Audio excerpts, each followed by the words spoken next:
সব শঙ্কা কাটিয়ে অবশেষে আলোর মুখ দেখতে যাচ্ছে বহুল প্রতীক্ষিত তিস্তা মহাপরিকল্পনা।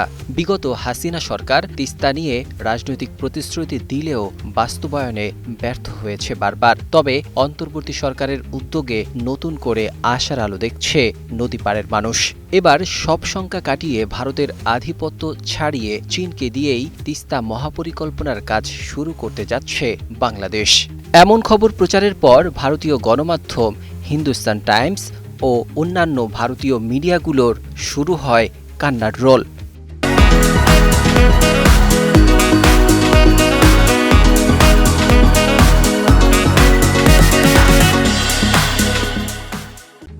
ভারত বাংলাদেশ সম্পর্ক গত কয়েক মাস ধরেই উত্তেজনার মধ্য দিয়ে যাচ্ছে। এই টানাপোড়েনের মধ্যেই বাংলাদেশের সঙ্গে চীনের সম্পর্ক দ্রুত ঘনিষ্ঠ হওয়ায় নতুন কৌশলগত উদ্বেগ দেখা দিয়েছে ভারতের জন্য। এই প্রেক্ষাপটে শিলিগুড়ি করিডোরের অতি নিকটে অবস্থিত তিস্তা নদী প্রকল্প এলাকা পরিদর্শন করতে গিয়েছে চীনা রাষ্ট্রদূত ইয়াওয়েন, যা ভারতের নিরাপত্তা মহলে বাড়তি দুশ্চিন্তার কারণ হয়ে উঠছে। রংপুরের কাউনিয়া উপজেলায় তিস্তা নদীর ভাঙন কবলিত এলাকা পরিদর্শন করেন ইয়াওয়েন। তার সঙ্গে ছিলেন বাংলাদেশের পরিবেশ, বন ও জলবায়ু পরিবর্তন বিষয়ক উপদেষ্টা সৈয়দা রিজওয়ানা হাসান।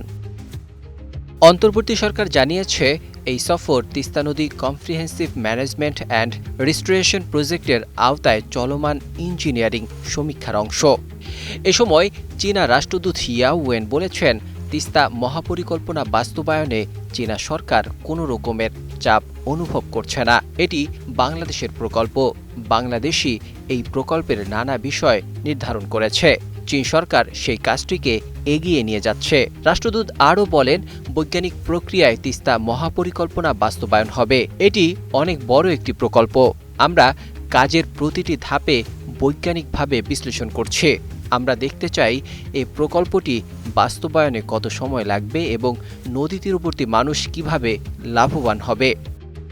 এ সময় তিনি আরও বলেন, প্রকল্পটি এগিয়ে নিতে আমরা প্রতিজ্ঞাবদ্ধ। যত দ্রুত সম্ভব প্রকল্পের কাজ শুরু হবে। তিস্তা নদীর পানি বণ্টন ভারত ও বাংলাদেশের জন্য দীর্ঘদিনের স্পর্শকাতর ইস্যু। পশ্চিমবঙ্গ সরকারের আপত্তির কারণে এখনও চূড়ান্ত চুক্তি না হওয়ায় এই প্রকল্পে চীনের সক্রিয়তা নতুন মাত্রা যোগ করেছে। গত 18 জানুয়ারি ঢাকায় চীনা রাষ্ট্রদূত ও বাংলাদেশের জাতীয় নিরাপত্তা উপদেষ্টা খলিলুর রহমানের বৈঠকেও তিস্তা প্রকল্প নিয়ে আলোচনা হয়, যা ভারতের জন্য আরও উদ্বেগ বাড়িয়েছে। শিলিগুড়ি করিডোর ভারতের জন্য অত্যন্ত কৌশলগত এলাকা। মাত্র 22 কিলোমিটার চওড়া এই পথ উত্তর পূর্ব ভারতের সঙ্গে মূল ভূখণ্ডকে যুক্ত করেছে। এর আশেপাশে চীনা তৎপরতা, লালমনিরহাটের পুরনো বিমান ঘাঁটি সক্রিয় হবার খবর এবং সম্ভাব্য সামরিক উপস্থিতি ভারতের উদ্বেগের কারণ। এই প্রেক্ষাপটে চোপড়া, ধুবড়ী ও কিষানগঞ্জে নতুন সামরিক ঘাঁটি স্থাপন করে সতর্ক অবস্থান নিচ্ছে ভারত, যা আঞ্চলিক ভূরাজনীতির উত্তেজনাকেই স্পষ্ট করে তুলেছে।